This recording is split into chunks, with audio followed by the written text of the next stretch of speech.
Hey everybody, Techie 101 here, back again with Barry the Brick and my special guest star today, Bjorn the Viking. Yes, Bjorn the Viking. He's been a very prevalent guest star on the series up until now. Also joined by an even more special guest star, Nash the Shield. How you doing, Nash?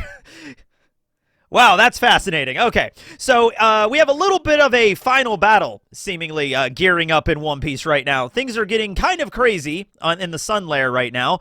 The Straw Hats that are all up there are currently encumbered and restrained, so they're not really doing much of anything at the moment. Dory and Broggy and a lot of the giant warrior pirates have turned evil. Emu, the devil lord of the entire planet, has now invaded Elbaf and is possessing people and turning people evil with their magical game board powers. What else? Summers is there. Killingham is hot now. Like, shit is really not looking good for the good guys right now. Like, this is going south really quickly. However, there is a glimmer of hope, ladies and gentlemen. Down in the underworld, Loki has finished eating his meal, and I guess he's healed up enough to do something. The new giant warrior pirates are ready to fight. Luffy is there, Zoro is there, Sanji is there, Chopper is now there with Scopper Gabon, the third or maybe second strongest member of the Roger Pirates. Okay, today we're going to be talking about the new giant warrior pirates, because look, we already know what Luffy's all about. I've talked about Luffy before. Maybe him going into his Gear 5th might be able to Domi reversey the evil giants and turn them back into the way they were. It's very possible. We all know what Zoro's about. We all know what Sanji's about. Chopper's there. He might head up to help them or stay down there with Scopper because he was stabbed in multiple places. Loki, obviously. Loki, you know, huge giant, right? Like, Loki is beyond colossal Titan size, really, and he's got this cool hammer named Ragnir, which is basically like Mjolnir, like Thor's hammer, and on top of that, he's got a crazy powerful Devil Fruit ability that we don't know about yet, and it's going to be really cool to see. But I really do not want to overlook the new giant warrior pirates, all right, because Oda, you know, set this up where they got, you know, they went down to the underworld, so they were able to avoid all of the incidents up there with the Domi reversey and everything like that. So the old guard, as it were, Dory and Broggy and the original giant warrior pirates, they have now been corrupted, and now it's up to like the new generation to save them. I know they might not be the most interesting out of the group, but let's focus on them today, all right? So let's start off with the captain of the new giant warrior pirates, Hajrudin! And we've known Hajrudin, well, not technically for the longest, because Stansen, and that's how you have to pronounce their names, by the way. You have to say Hajrudin and Stansen. Like, that's how you have to say their names. We met him way back at Sabaody, but we'll start with Hajrudin, okay? We met him during Dressrosa. He was participating in the Cordia Coliseum. Actually, wait a minute. That makes more sense now, while he was there trying to get the Maramara no Mi. Because, like, Loki ended up getting a really rare Devil Fruit, and maybe Hajrudin was like, I need to get a really powerful Devil Fruit, too. So maybe that's why he was in Dressrosa trying to get his hands on the Maramara no Mi. And unfortunately, he did not. That might be a what-if scenario right there. What if Hajrudin had consumed the Maramara no Mi? Would that have changed anything? I don't know. How would that have went with, like, Luffy, and would he have still, like, accepted him into the Grand Fleet? How would Luffy's response have been to that if he ate his brother's Devil Fruit? Sabo wouldn't have gotten it. How would that have changed things at Reverie? Sabo might be dead right now, you know, if that didn't happen. I don't know. But anyway, he entered the Coliseum, ended up getting captured by Doflamingo's crew. Sugar turned him into a toy to work in the underground shipping yard, the dock and everything. He got turned into a giant elephant, if I remember correctly. Usopp, God Usopp, the savior of everybody, defeated Sugar. They all turned back into normal. Hajrudin hoists him up above. It's just like, you are our savior. And then the final battle there at Dressrosa kicks off, and Hajrudin squared off against a bunch of characters, but ultimately defeated Machweiss, the user of the Ton Fruit, which I just did a video about in the Devil Fruit series not long ago, if you want to go check that out, right? So, yeah, that was Hajrudin. There was a lot of stuff going on in Dressrosa, a lot of brand new characters introduced, and I have to be honest with you, way back then, Hajrudin was not the most interesting character to me. Probably out of all of the Grand Fleet that I really enjoyed was probably, like, I think most people, your favorite was Bartolomeo. If anybody out there was, like, reading Dressrosa and your favorite member of the Grand Fleet was, like, Ideo or Bluegilly or somebody, let me know. Like, I cared about Orlumbus. Actually, I would rank Orlumbus rather high. That moment where he threw Zoro at Pika, that was pretty cool. He had a technique called Admiral Killer Bowling, and so he bowled people to death. Like, Orlumbus is actually ranking pretty high on that list. But no, it was like Bartolomeo or Cavendish was probably like, you know, the favorites of that group. All right, Hajrudin I thought was like, oh, okay, he's a giant. He fights with his bare hands. He has these really cool gauntlet sort of things. He has like a buckler he puts like over his knuckles and he punches people out. His final finishing move that he used against Machweiss was Gungir, which is like the spear of Othin, or Odin. I'll just say Odin like everybody else, Odin. And he punches Machweiss really hard, who at the time weighed like 100 million tons or some crazy bullshit, and knocked him into the birdcage and defeated him. And that was really cool. And then he joins the Grand Fleet, and that's whatever, right? And then later on, we see that he's also the captain of his own crew, named the new Giant Warrior Pirates, which is like, okay, not the most creative name for a crew in the world, Hajrudin, but, you know, there's lots of pirate crews that just name their crew after their captain, like the Kid Pirates. You know, it's kind of lame, you know what I mean? Law has the Heart Pirates. That's unique. That has some energy to it. Luffy's Straw Hat. You know, they don't call them the Luffy Pirates. They call them the Straw Hat Pirates. I'm like, that works. New Giant Warrior Pirates. All right, I guess you're continuing on the legacy, especially since Dory and Bragi were missing for 100 years. He was like, I'm going to pick up the reins and I'm going to start a new crew, all right? And so, yes, Hajrudin, a couple of other stats about him. He is 81 years old, and so that puts him in human years equivalent. He would be like in his mid-20s. He is 22 meters tall. That's 72 feet in Imperial. Then he uses a variety of weapons. Like during Dressrosa, he mainly used his bare hands, which is pretty badass. Like I said, he has like these gauntlets that he fights with.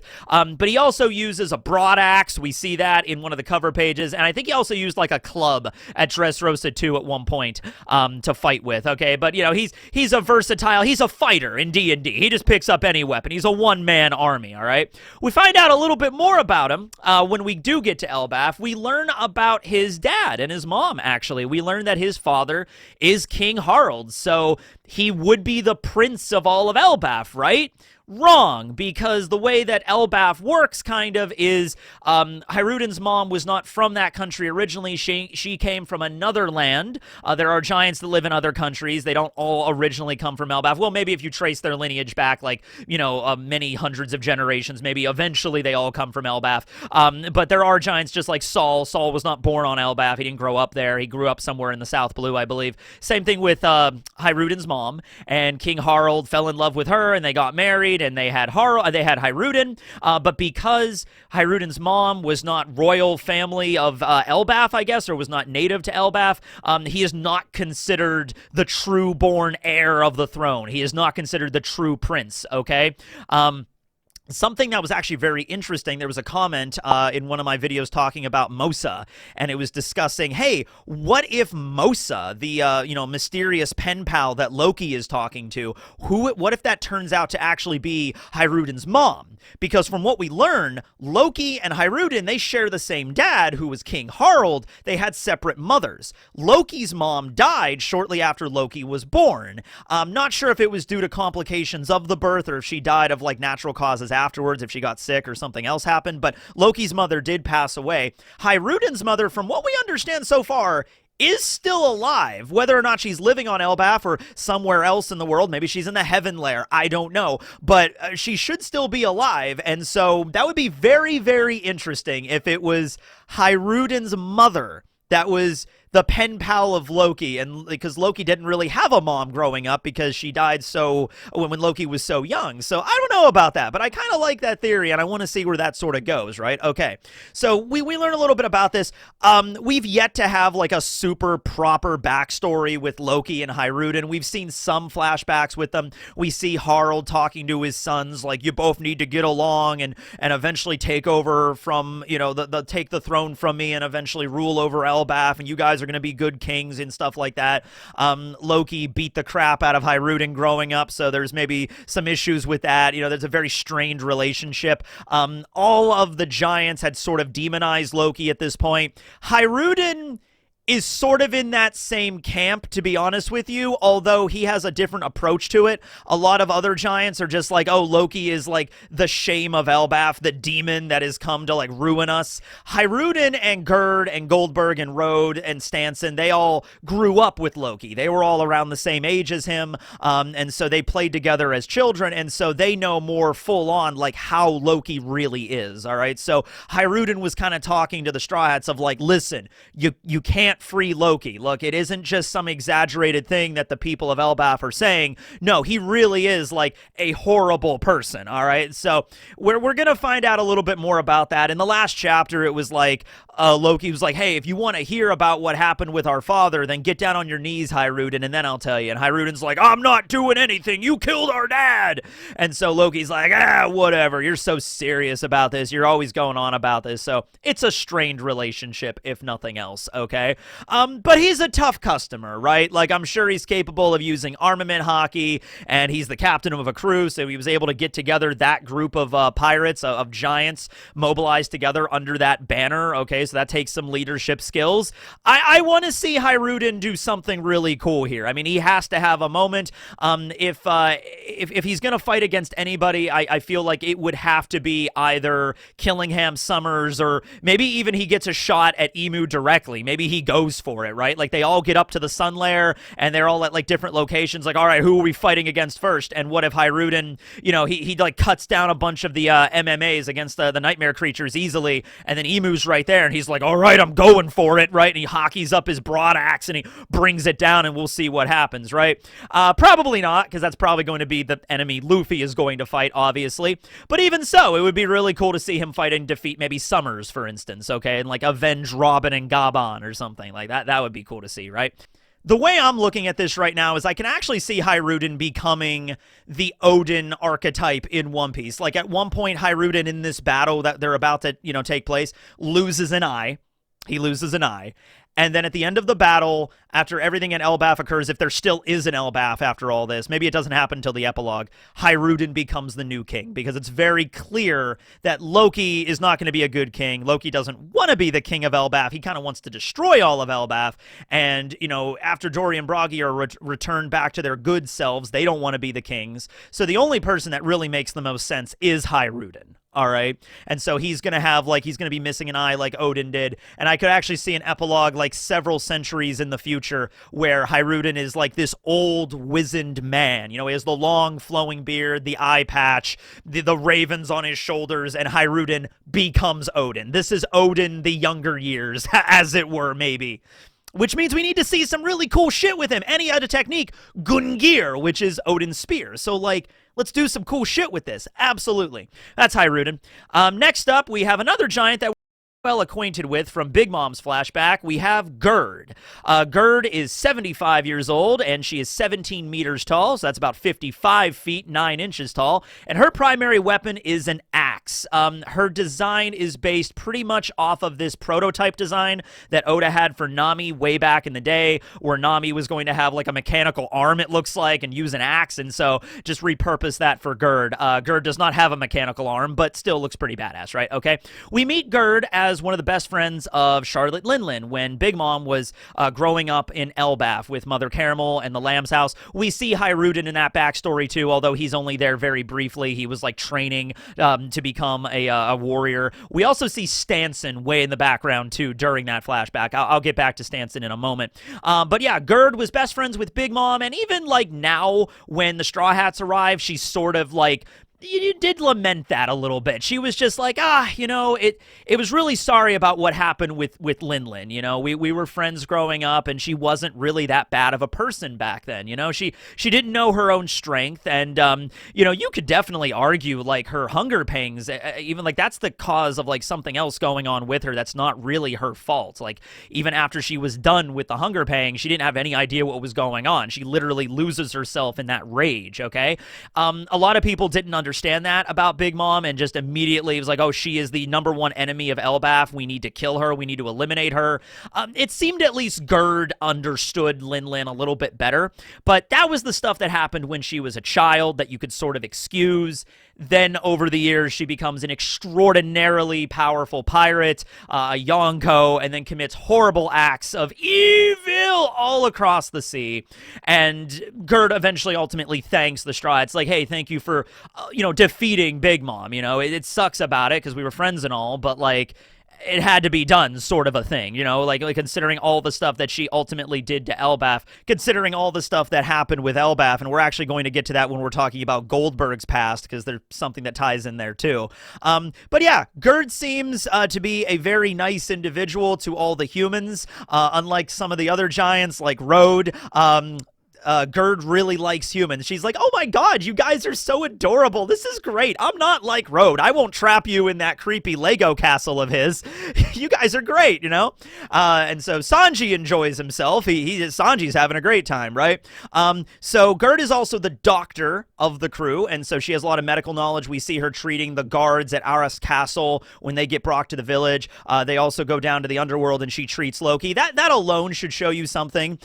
Even maybe if it's not something that she really cares about Loki too much. The idea, like their dialogue is, she definitely doesn't like him, but she's not gonna like treat him so bad that like, I'm not going to heal you when you've been injured. You could sit there in a puddle of your own blood and die for all I care, right? That might just be like the Hippocratic Oath talking, like through as her as a doctor, because there was the scene where Luffy spilled like the hot soup all over Loki's face, and Gerd was like, good job, Luffy. He deserved that. And it's just like, okay. So there's a little bit of that. But then there's also, after the conversation with Mosa, Gerd kind of overheard of it. And she was just like, you know what, Loki? I guess even you could find someone to lean on down here in the underworld. That's kind of nice. And Loki's like, shut up. So, Gerd's not going to let him die. She doesn't really like him, considering, yeah, he was a bit of an asshole when they were all growing up. Treated them all horribly. But it's like, yeah, okay, he's bleeding a lot. He's clearly been attacked by some sort of Cerberus sword dog thing, so I'll patch him up, okay? And then in the last chapter, she also heals up Gabon as well, okay? So it's a little bit of a debate exactly how, like, the groups are going to split up, like, if anybody is going to stay down in the underworld. Gabon is still injured. That's the only thing. Like, I don't see them leaving Gabon alone, like, by himself, unless he says so. Unless Gabon is like, hey, listen, I will be fine. I will be okay. Could you please go up there and go save my son, right? Or you could look at Gabon like healed up enough to be like, all right, I can still move. I can still fight. Let's go save my child, right? Could be something like that. If anything, I do want to see all of the new Giant Warrior Pirates fight, and I think that is what Oda's going for. So maybe Chopper and Gabon stay behind. As like, if Gabon cannot move, if he is seriously that injured, Chopper stays with him, everybody else heads up, and then we can see what they can all do, okay? That would be pretty sweet to see Gerd get up there and like swing her axe. There's actually an idea. I really want to see Gerd and Road do some kind of combination attack together. And I think that would work really well, okay? I think ultimately it's going to come down to a lot of the new Giant Warrior Pirates fighting against the demon creatures, the nightmare monsters, right? So it might be like, yeah, Luffy deals with Emu, Zoro deals with Killingham, Sanji deals with Summers, that sort of thing. And then Loki also deals, maybe Loki and Luffy team up to fight Emu together, or like Loki deals with Dory and Broggy, something like that. And then all the new Giant Warrior Pirates, you just deal with the demon monsters. And so that's all they do the entire time, and they just fight things that don't really have much of a personality or character or anything. They just fight giant monsters. But still, it'll be pretty cool to see what they're capable of in terms of their combat capabilities. Also, let me know, I mentioned this in the review involving Road, but like let me know about like the names of certain attacks that they could pull off, because a lot of them are also named after like professional wrestlers. Speaking of, moving on to the next member, actually the first member ever revealed, we have Stansen. All right. Stansen is a giant that we met during Sab Odi. He was the giant that was imprisoned in the auction house next to Rayleigh. The story behind him is I believe he was out wandering around. He fell asleep. He took a nap. A group of bounty hunters called the Coffee Monkeys found him asleep, and they chained him up and they dragged him over to the auction house, right? And so Rayleigh and him burst out from behind the place. Rayleigh knocks everybody out with conquerors, and Stansen helps them get away from the initial wave of Marines. And then he's just like, hey, Straw Hats, thanks for helping me. I'm going to get going. So he left, got off the island safely, grew out a mighty beard over the course of 2 years, reunited with his former companions from Elbaf, and then he joined as the shipwright of the new Giant Warrior Pirates, all right? We don't know really anything about Stansen in terms of, like, stats or anything like that. He didn't have a Vivara card revealed about him, to my knowledge. We know he is older than Rode and Goldberg, because we do see him in the backstory right when Rode and Goldberg were born, like they were babies. Stansen was hanging out in the background, eating some chips, watching Hajrudin train. He looked a little bit smaller than Hajrudin at that point, so maybe Hajrudin's 81, Gerd is 75. I'm thinking Stansen's around that age. He's around the same age as Gerd, okay? We also don't know how tall he is, but he is based off of the professional wrestler Stan Hansen, and that's how you get Stansen, right?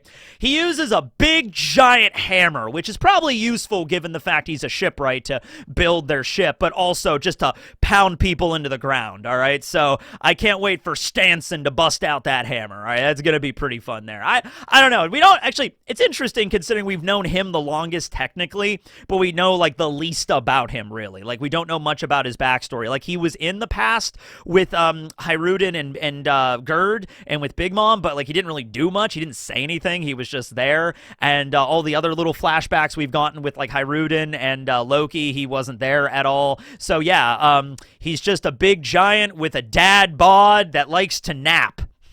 That's really what we know about Stansen. It even took a while getting into the arc before Luffy even met him, and we had the little refresher on Stansen that Oda put in there. It's like, hey guys, remember Stansen?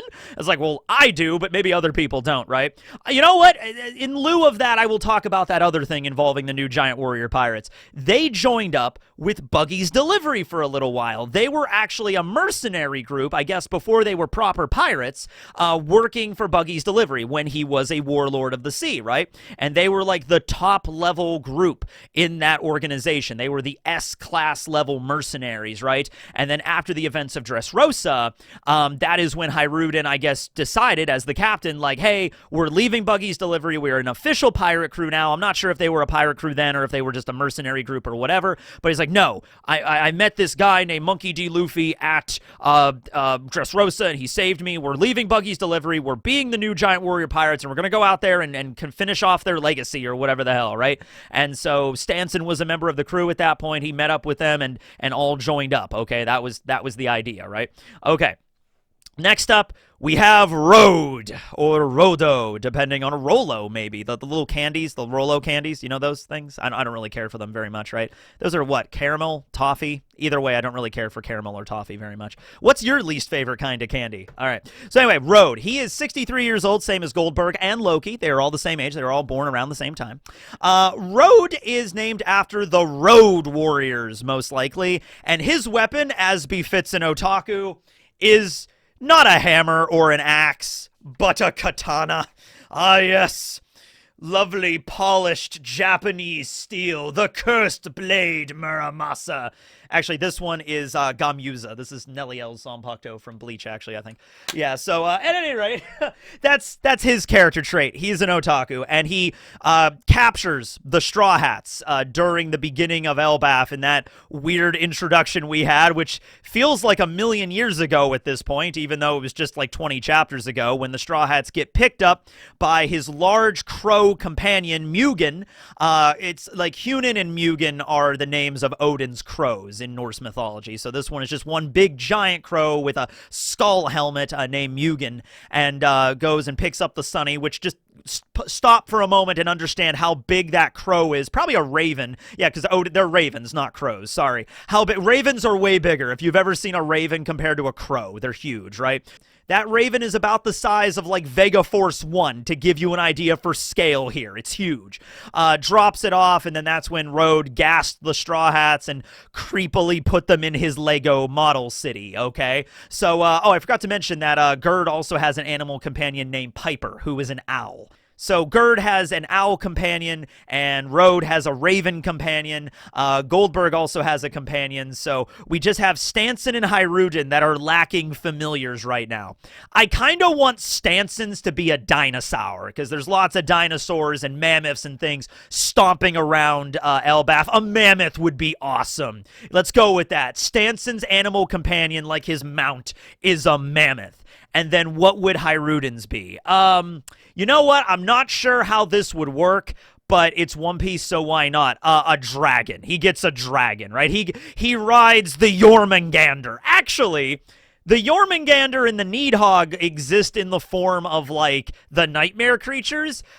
I don't know if, you know, like, after Killing Ham's defeated, I'm assuming they would all go away, but it's One Piece. Maybe there's a loophole, and Hajrudin can control one of the nightmare creatures as his personal familiar. Like, he rides on the Jormungandr, the world serpent. That would be pretty cool, right? So there's a little thing you could do there.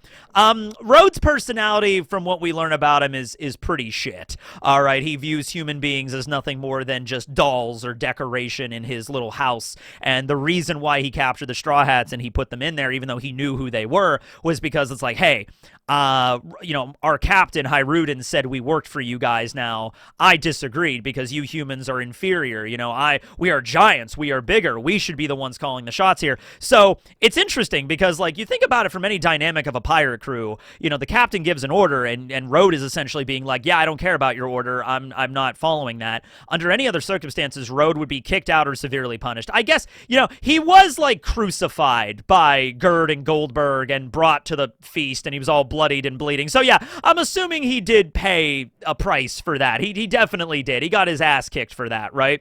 So there's that, but then also I do feel like they're all part of the same crew, and he's the navigator, and his navigation skills are, from what Hajrudin says, they are top notch. Like, you know, that we have a little bit of a backstory with him where he was reading a map and everybody called him a dork and a nerd and an otaku, and Hajrudin was like the only person that was his friend and was like, hey, you're really good at writing maps and drawing maps, and Rode is like, you think so? And so that's how friends, and that's how Rode became the navigator, right? So there has to be a certain level of like, they are getting together and like they actually can work together as a group, but also his like little personality off to the side here, where he's capturing humans and throwing them in his Lego city, are like, you know, it's like annoying to Goldberg and Gerd and stuff. It's like, are you doing this again? Like, seriously, we keep telling you to stop this shit, right? So Rode also sets himself up as the sun god, so there's a little bit of like a god complex going on with him. Like, he wants to be the lord of this little tiny city that he puts all the people inside of, and he's just like, I am your god now,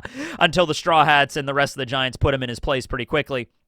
So I do want to see what Rode is capable of in combat. I want to see him go up there and be like, he was super nervous when the hockey went off. He was like, I'm scared, but I also want to see him pull out that actual katana and see if he could do something with it, or if he's just gonna like wave it around like he doesn't know. He's like, stay away, nightmare creature, please. You know what I mean? Like, is he just gonna do that, or does he actually have like secret technique, 1,000 slices of blood and suffering?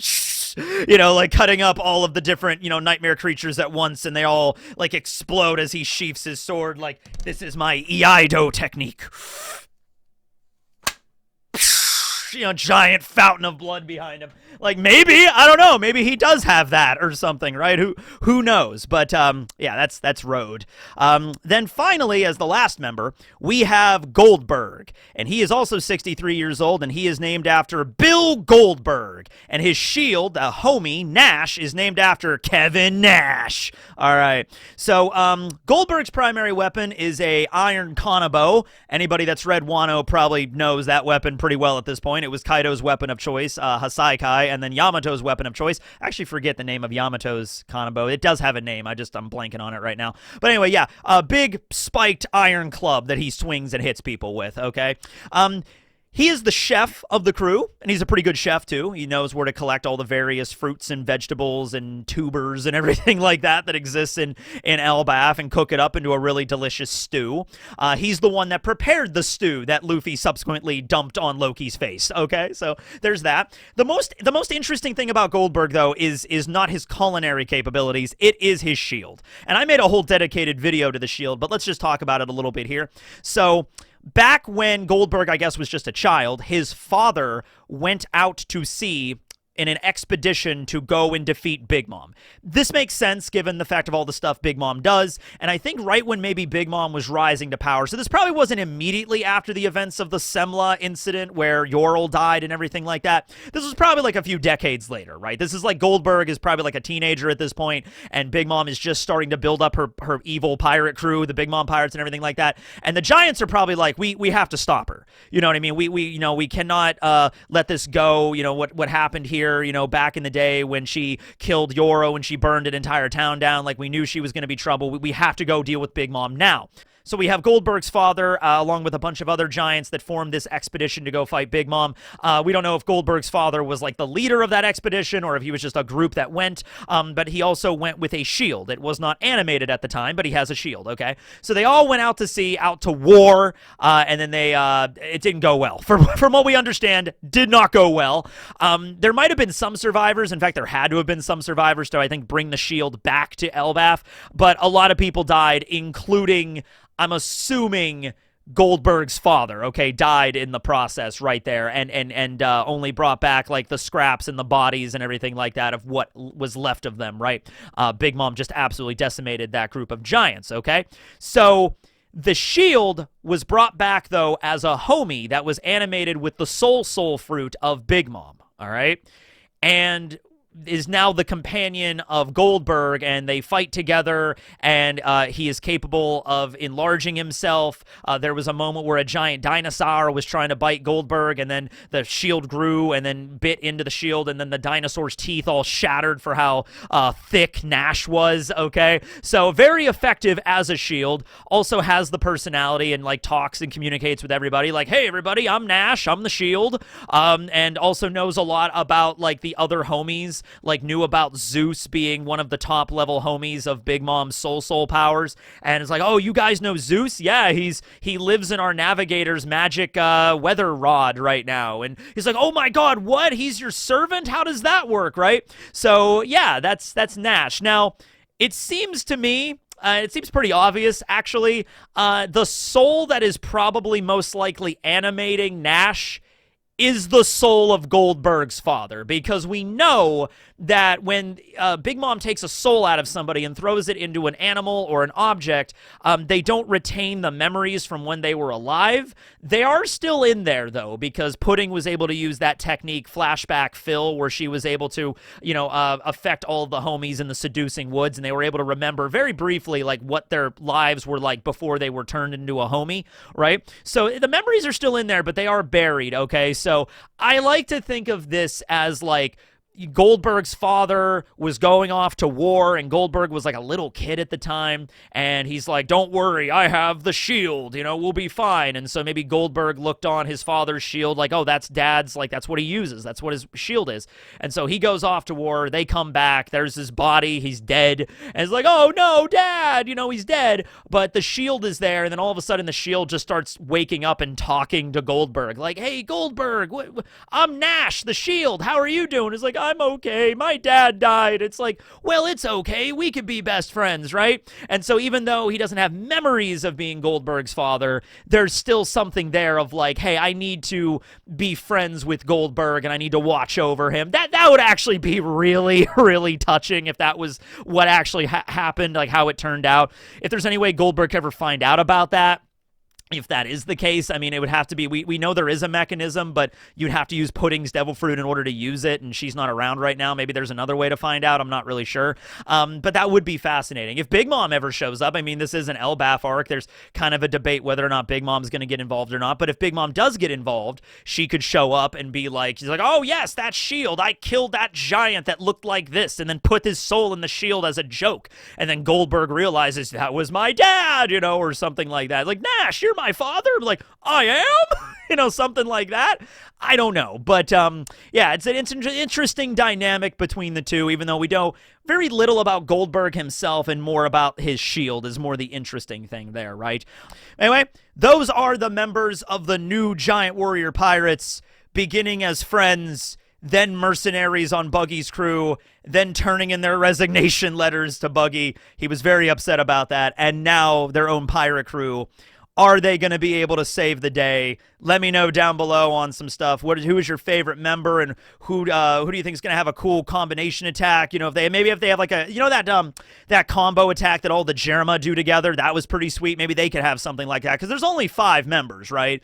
You could just you have my gauntlets and Hajrudin's gauntlets and Stansen's hammer and Gerd's axe and Rhodes' katana and Goldberg's shield, and they all unify together like an ultimate Power Rangers attack or something like that. Even more Power Rangers than the Jerma, and that would be tough, but I think they could pull it off. Maybe a big wrestling move, finisher, or something like that. I don't know. Anyway, thanks for watching, everybody. This will be Teching 101, signing out.